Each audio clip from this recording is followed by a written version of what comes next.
Welcome to ExplainerCast. I'm your host, Dave Smith. And this is Shane Swenson. And we have some explaining to do. Today, episode 28, we are continuing our multi-part series on the weather.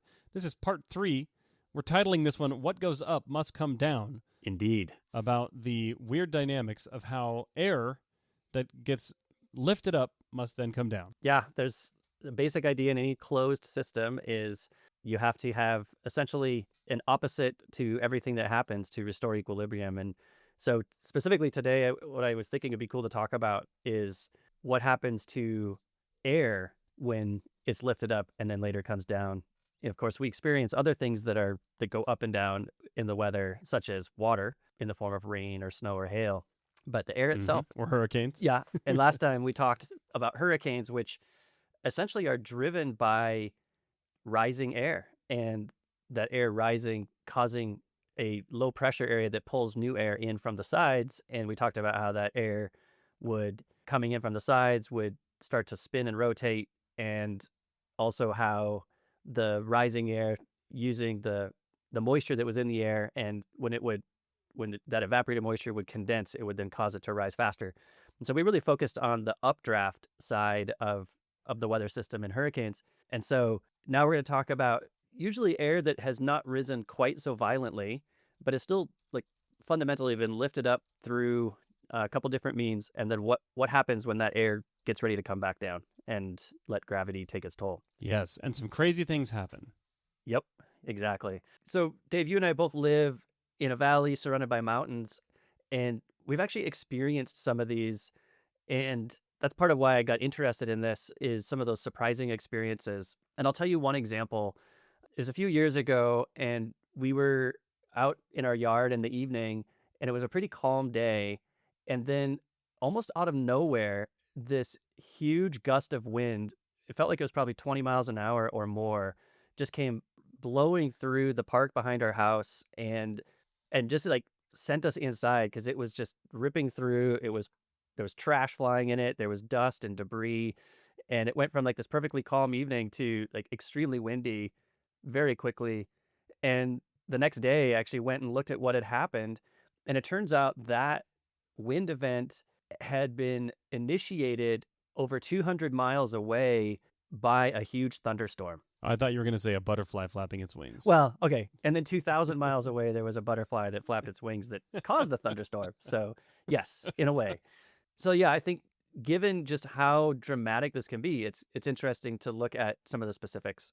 And again, as we talked about with hurricanes, there's a key component to the ability to move energy through our weather system through water, and through evaporating water and then condensation of that water vapor back into liquid.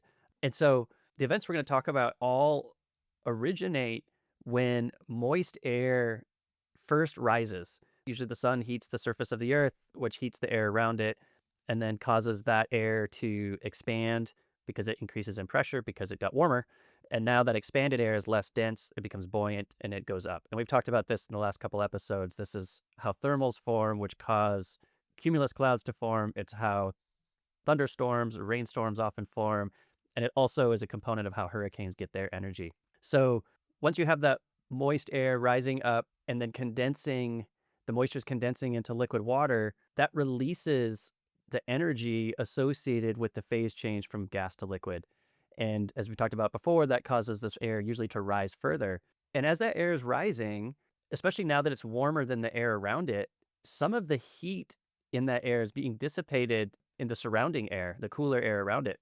And again, just most processes in nature they move from less differentiated to more equal effects. So moisture will move from more moist to drier air masses. Heat will move from warmer to cooler air masses. So this air is being cooled down effectively over time because it started out warmer than the surrounding air. And as it cools, it now has lower pressure, and so it gets compressed by the pressure of the air around it, and it thus becomes more dense. And if it cools enough, it actually becomes more dense than the air around it, and now it starts to sink. And this is where things start to get interesting. So as that air is sinking, remember, it's still got water droplets in it. Those water droplets now may start to evaporate as the air is sinking because it's sinking into warmer air mass. It's compressing as it sinks because there's higher pressure closer to the ground. And so now that liquid water starts to evaporate again. And what happens when liquid water evaporates? What does it do to the surrounding material? Like what happens when our skin, when our sweat evaporates off our skin? It gets colder. So it would you say that it releases energy? It actually absorbs some heat energy from the surroundings in order to activate the phase change from liquid to vapor.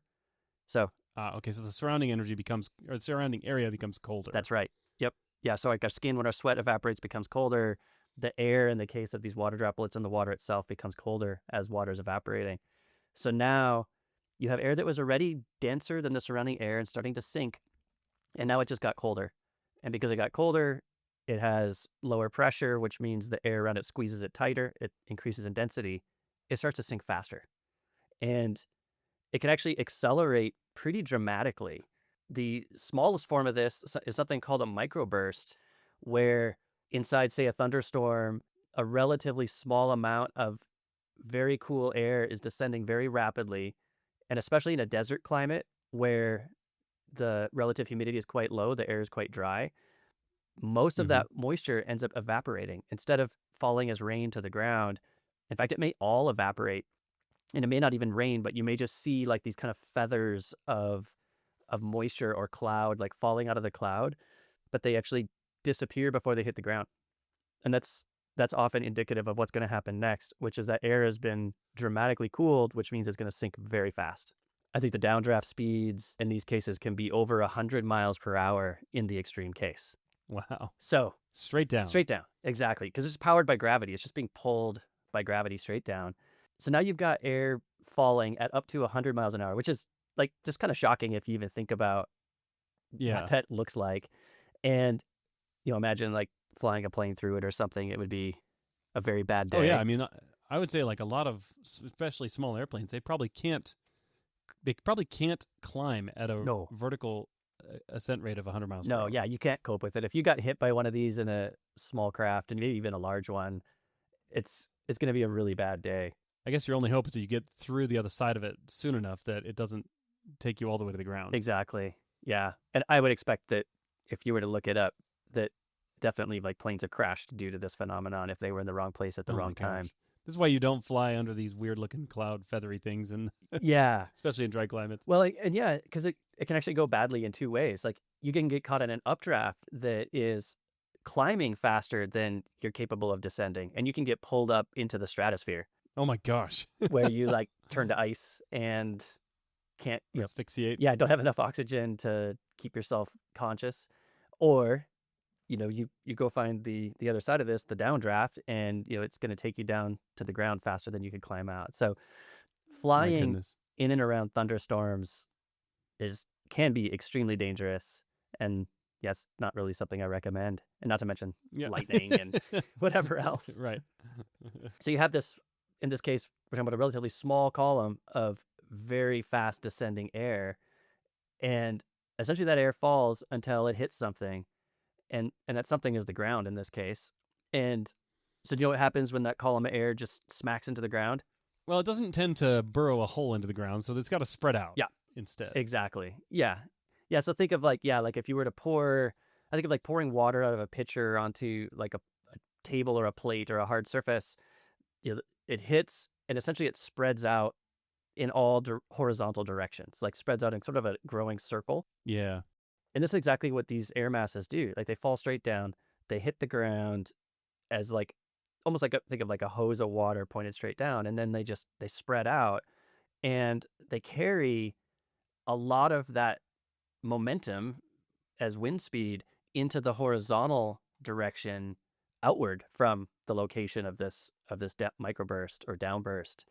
And so now you've got horizontal winds that I don't know if you get 100-mile-an-hour winds out of these things, but like 50-mile-an-hour winds definitely can happen. Wow. Spreading out horizontally in all directions. Incredible. So you do lose, I mean, it's not a full 100 miles an hour because now you're diffusing it. Yep.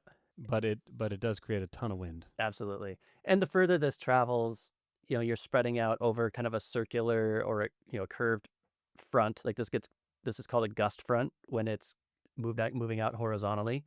And so over time, it's going to slow down. It's encountering friction. It's spreading that energy over an ever larger larger circumference of that circle. But Yeah. I've seen 20 to 50 mile an hour winds here where we live coming out of downbursts, coming out of thunderstorms as they move horizontally in the form of this is now called a gust front. I was kind of thinking, like, what's the scaling law? Kind of like we talked about a few episodes ago about how certain physical phenomenon reduce in intensity based on the size of the thing because of the relationship between linear motion, area motion, or area expansion, and volumetric expansion. Right. This seems like more or less governed by area. By you mentioned circumference. I think that sounds right to me. Like you've got a column of air occupying a cylinder. Yep. Now it's spreading out in a plane. Yeah, kind of in a pancake shape. Yeah. Yeah, exactly. It's got a little bit of height to it, but the height is probably pretty constant. I don't know. Nothing in nature is going to conform to this perfect world, right? Like the right. perfectly spherical cow situation. But like it probably is, like you said, it's probably a circumference function, which means that it loses its speed with a linear relationship to the radius away from the center of the downburst. Yeah, proportional. Right? I think so. Yeah, so I was thinking about too is be proportional to the radius, and as long as you're filling with air from behind, then over time, like because you're covering an area, so you think, well, maybe it's quadratic, but I think you're adding air over time, which is going to grow that quadratic term. So I think that sounds right. So I'd be curious to know if that is how it ends up being in practice. Yeah. That twice as far from the center, the wind speed is half, and then twice as far again, it's cut in half again. Yeah, like are we dealing with inverse distance or inverse square distance? I would guess just inverse linear, but I'm not positive. Yeah. And so when they're very small, these are called microbursts. And when they're larger, they're just generally called downbursts. And in some cases, these get to be like huge, like state or nation scale. Really? Yeah. Oh my God. And I've seen this happen here in so that one I told you about where it came and hit us in the yard and it was from a couple 100 miles away. Okay. And actually the weather service posted about that one the next day, and the overhead like satellite imagery of the state of Utah, you could see in southern Utah over the course of the day this huge, half the state had been covered in white cloud. This huge massive thunderstorm had formed, and then late in the afternoon when there was no more like solar heating causing moist air to be added to the storm, it sort of collapsed in the middle in the form of one of these downbursts. And you could actually see it. It went from cloud covered to like clear in the center and kind of disintegrated in the satellite view. And they had overlaid it with indicators of all the weather stations in the area, in the state. Not all of them, but it's sampling of weather stations across the state with a little flag indicator to show the direction and strength of the wind. And in an animation, a time-lapse animation, you could see like sort of propagating out like these weather stations, the wind flag would point in the direction the wind was coming from, which was toward the center of the storm. And like it would add little flags indicating how fast that wind was traveling. And sure enough, like eventually that wave front, that gust front propagated all the way up into our area and then, continued past there. So it literally covered the whole state with this single wind event. How long would you say the gusting lasted as it passed through your area? I think it was half an hour to an hour, maybe. And then it kind of like, it wasn't as strong later in the day, but it continued to be in this case, from the south for quite a while, like until we, it kind of probably gone in and gone to bed. Like I think it was still blowing. And you can imagine like there's a front to it, the strong press at first, and then there's kind of the trailing after that followed it. Right. I'm just visualizing this gigantic faucet in the sky just pouring water down. Yep. Yeah.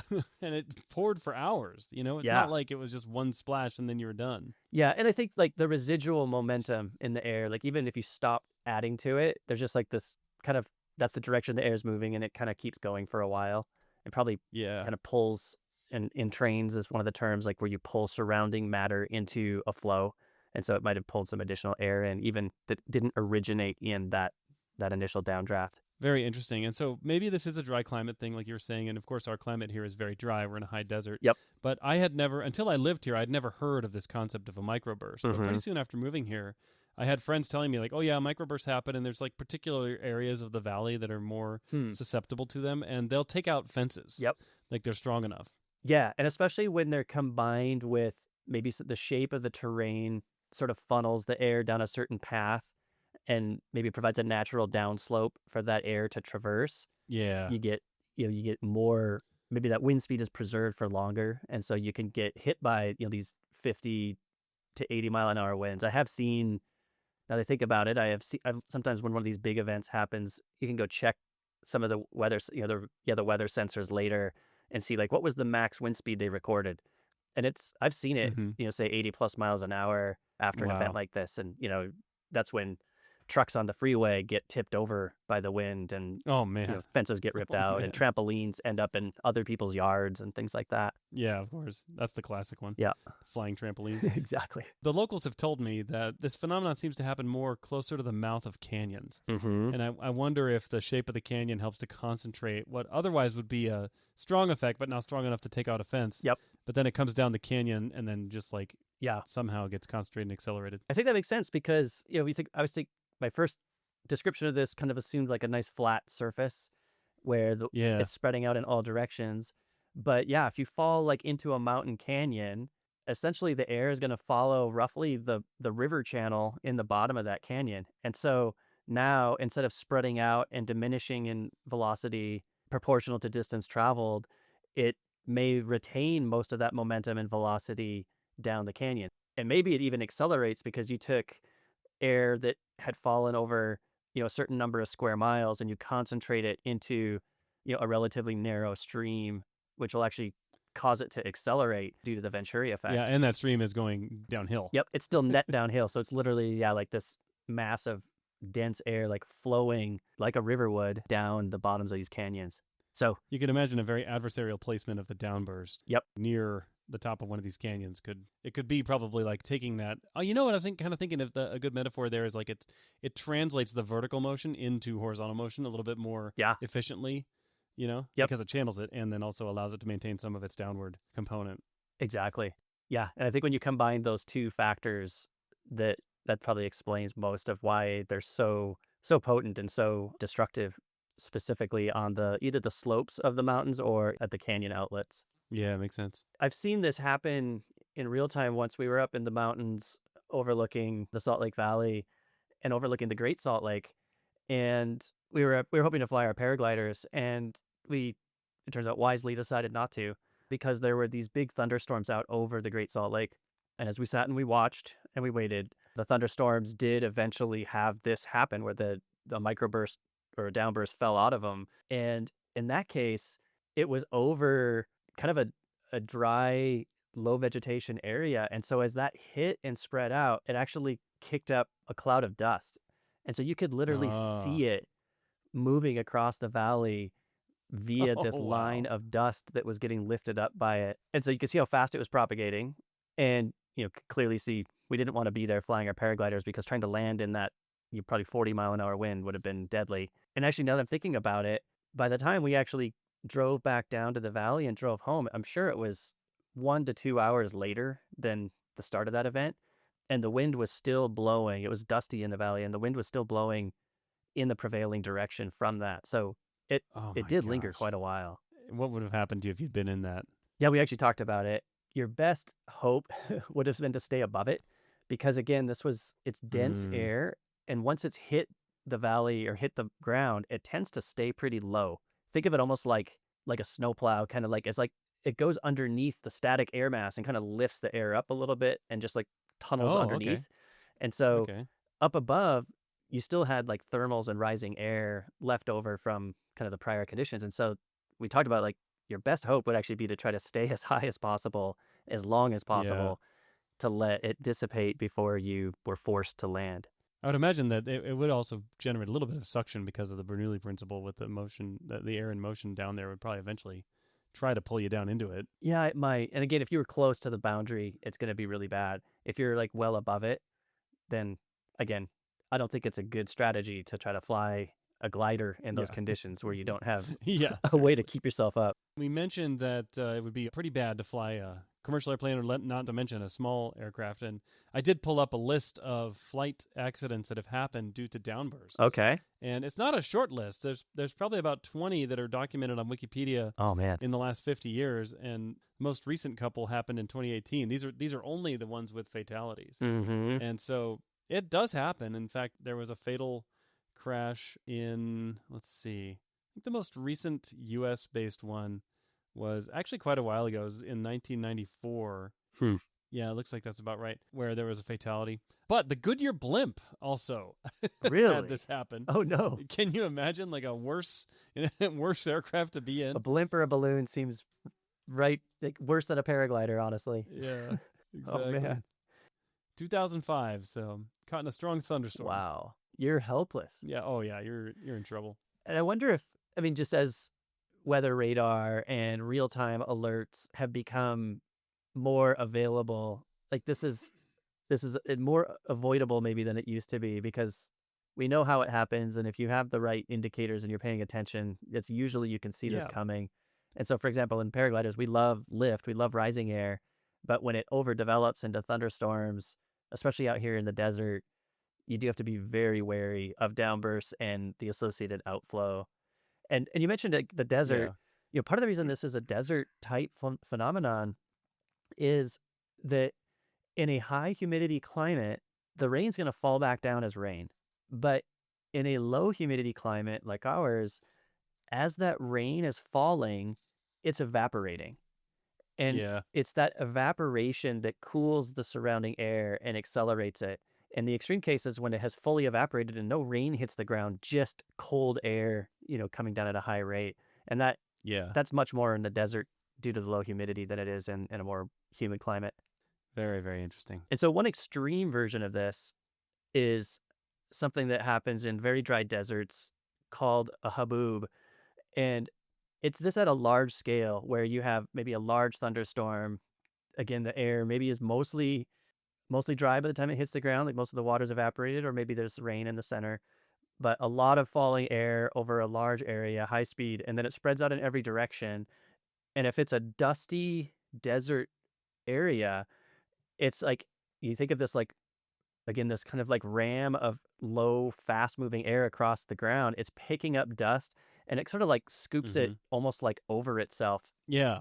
And just picks up dust as it goes. And so it turns into this dust storm, like this wall of fast moving air filled with dust that just comes over. And these happen in deserts around the world. They happen in the southwestern United States. Like I've seen pictures of like Phoenix getting slammed by a haboob. Yes, I've been, crazy enough, I've been in the 16th story of a building in Mesa, Arizona, right outside of Phoenix, when a haboob rolled in. Wow. We were basically the only tall building for many miles, maybe 10, 20 miles.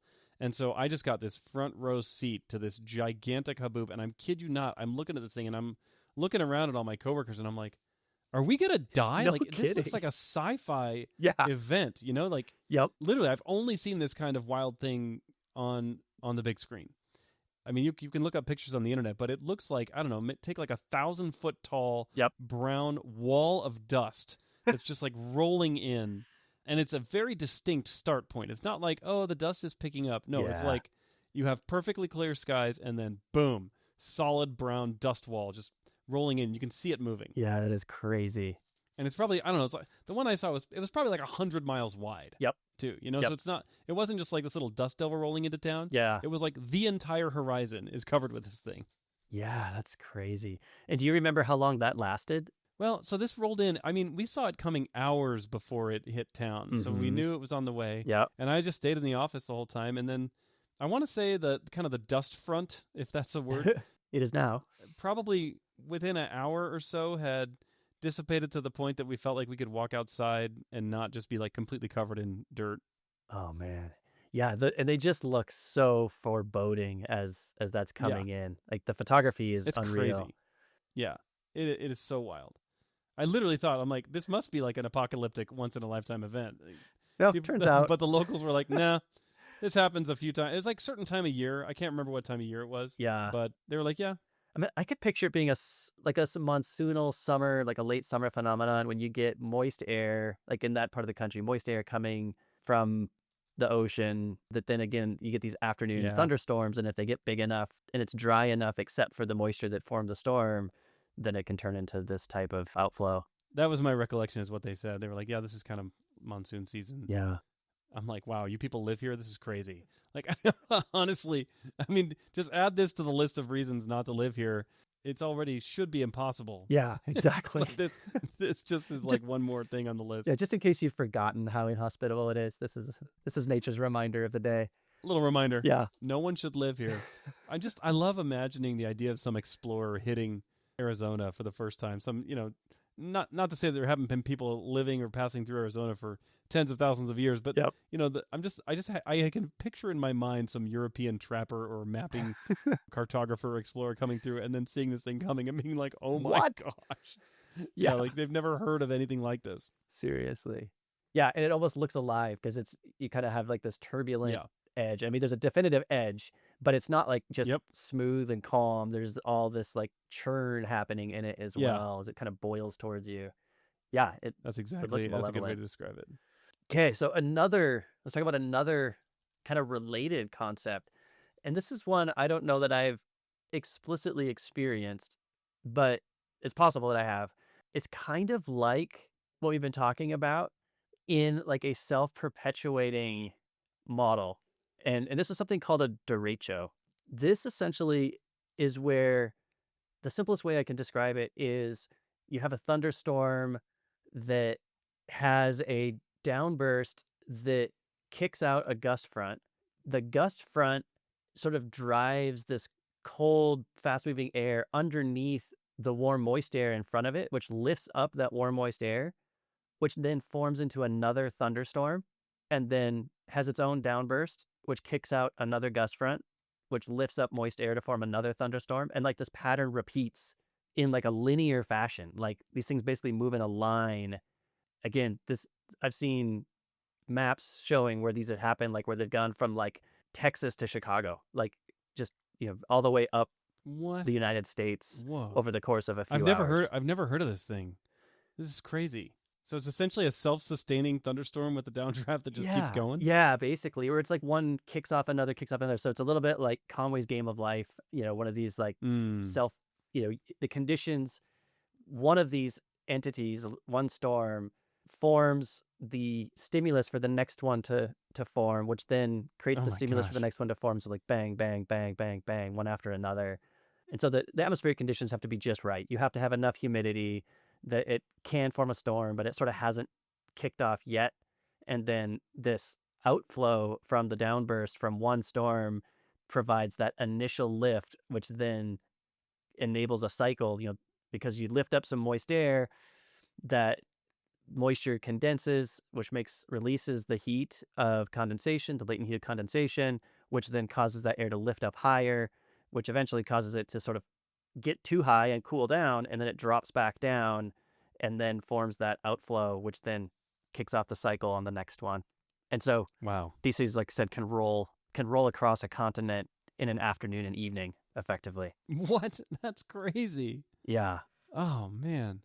So these things are traveling at speeds like way faster than a car would travel in that case. I think they have to, yeah, because they cover more distance than you would drive in that time period. So exactly. I mean, to go coast to coast. No, they don't really go coast to coast, right? They don't start on the coast. Yeah, the trajectories I've seen here in the United States, they generally originate in the southern United States, and they kind of seem like they often propagate in like a northeasterly direction, which I assume is kind of related to prevailing winds and maybe other conditions. But so yeah, not really coast to coast, but like state line, I guess border to border of the country largely. Yeah. And so, yeah. Incredible. And part of it, I guess, is, these storms, maybe as they grow, they can then entrain, a larger area. And then the gust front itself that they kick out, is going to move pretty fast and then fire up this next storm. Wow. Amazing. And so if I was looking at like a Doppler radar map of these things, is it really clear where one storm ends and the next one begins? Is there kind of like a calm between them? Or is it just like... Yeah, I think what you would see is either over time, you would just sort of see the highest density return on the Doppler radar kind of moving along. I would guess it kind of moves in sort of like pulses, like you get like a strong storm that then starts to fade a little bit, and then the next one down the line pops up and grows, and then it starts to fade as it's falling out, which then the next one down the line pops up and grows. Okay.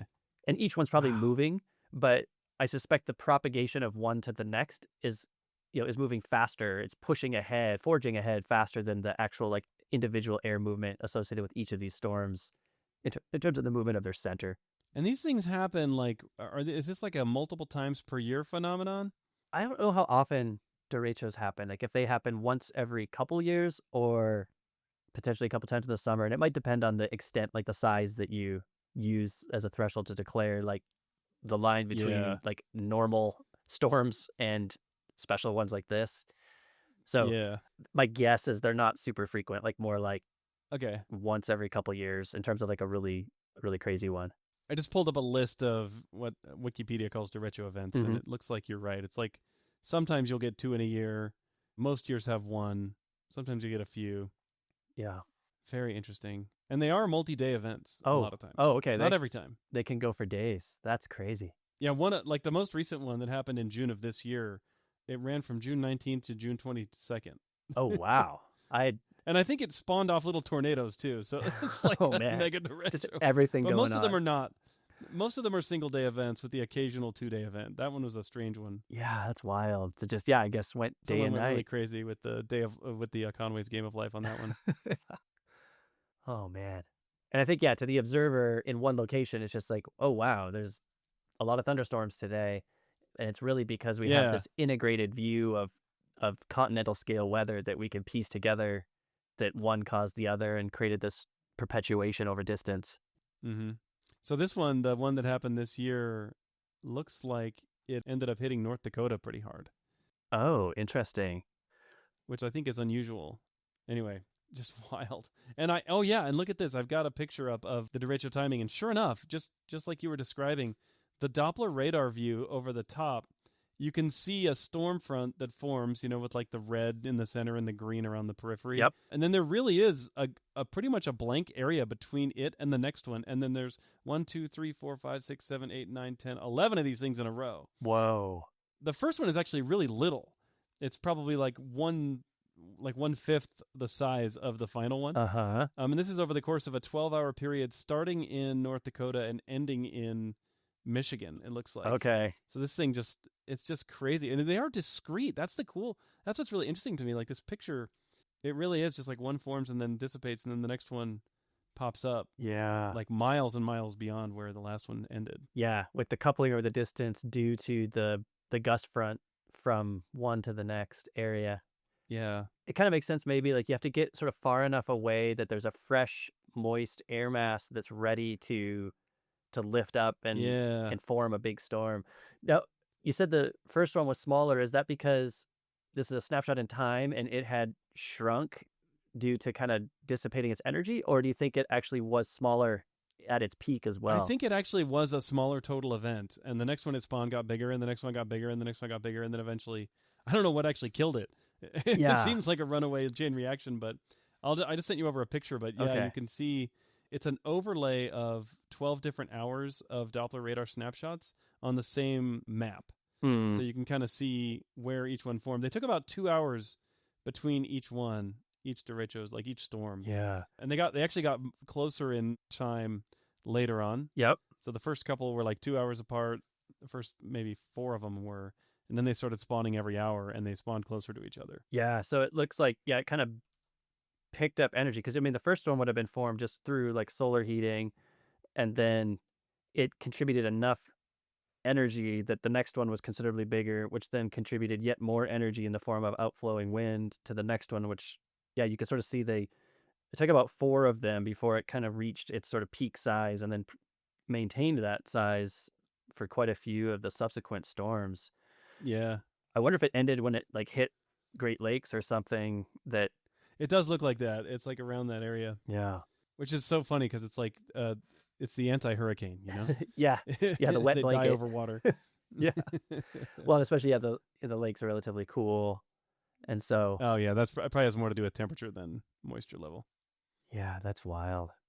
Yeah, I had no idea about this phenomenon. This is crazy. And I guess most local observation wouldn't really reveal this is even happening. Yep. Because it just looks like a thunderstorm that popped, it appeared above you Yep. and then it moved on and disappeared and you're just like, okay, it stormed. That was But that. then Yeah. then a new one pops up down the road. Yeah, until you call your relatives 2 states away and they're like, "Can you believe the storm we just had?" They're like, Yeah. we had the same storm. I'll have to keep an eye out because once in a rare while, I have relatives, that live 5-6 hours away by car. Mm-hmm. And once in a while, they will describe a weather system that I then experience at a subsequent time, or vice versa.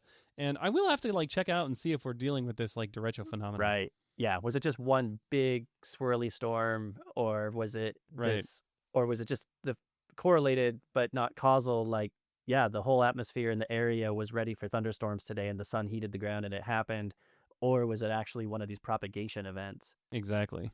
And also, when you're out in the late afternoon and evening during monsoon season, which here is July, August mainly, and you get some random wind out of left field, you can go look and see, well, where did that come from? And often you can see oh yeah, there was a storm on the other side of the valley or maybe further away. So what's a good place to go spot that kind of information?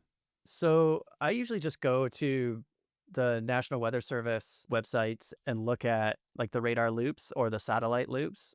Mm. And the loop meaning just a sequence of images in an animated, kind of like a flip book, and you can in the loop because you can go do the last 6 hours or something like that, and it'll just replay it over and over again.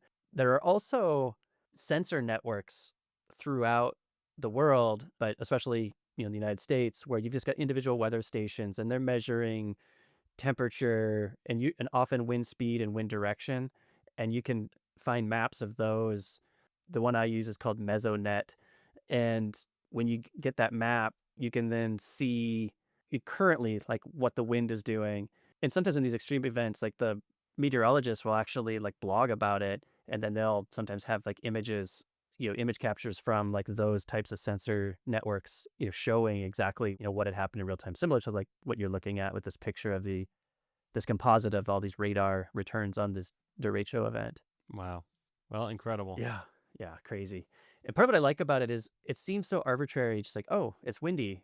But when you start to understand some of these dynamics, you can then ask why it's windy, and often there's a pretty concrete explanation for it.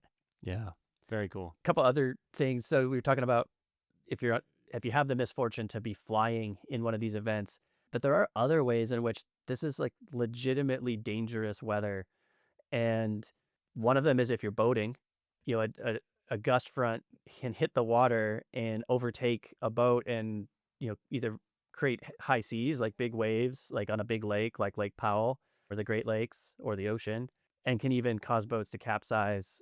In fact, did you hear, Dave, about the huge sailing yacht that capsized off the coast of Italy? No. Was it in June of this year? It was earlier this year. One of these mega yachts, privately owned. They were at anchor off the coast. I think it was off the coast of Italy. There was a big thunderstorm, and the boat was hit by a gust front, causing it to fully fall onto its side, and then it had open hatches that hadn't been properly sealed, it sounds like, and so it took on water and it sunk in minutes. And this happened at night, and so a number of people were sleeping on board and weren't able to get out. Oh no. Tragic event. Other boats that were in view of this boat experienced a fraction of the wind. Somehow just the gust front just was focused on this one little spot and it hit this one boat. Whoa. What on earth? Yeah, crazy. And then another example, this is a few years ago, there was a wildfire, I want to say it was in Arizona, and there was a firefighting team that was working the fire. So they were digging a barrier a few miles, I think, from the fire, maybe closer. And it was during the monsoon season, there were thunderstorms in the area, and a thunderstorm had formed and had a microburst come out of it, and the outflow horizontal winds from that microburst pushed the fire towards this fire crew way faster than they could escape, and again, some of them perished. So oh man, just another example of ways in which fast moving wind causes tragedy. Wow. Incredible. So it's not just flying trampolines, sadly. Yeah, no kidding. Fireballs, walls of water. Yep. Well, that's a bummer note to end the I know. I'm episode. trying to think of like, okay, we can't. That can't be the end of this. Oh man. Really great for flying kites, though. Let's just say. Oh man. Well, we had some explaining to do. Did we fully explain it? I think we did some explaining. Yeah. I'm trying to think of a better way to end this, Dave. This is rough. No. Hey, listen. The weather is merciless, but interesting. That's right. That's right. We personify it, but fundamentally it's just doing its thing, isn't it? Absolutely. Maybe that's the thing is like I started to care about these things when I took up sports where you're trusting your life to some fabric and string, and it turns out you're trusting your life to Mother Nature. Mm-hmm.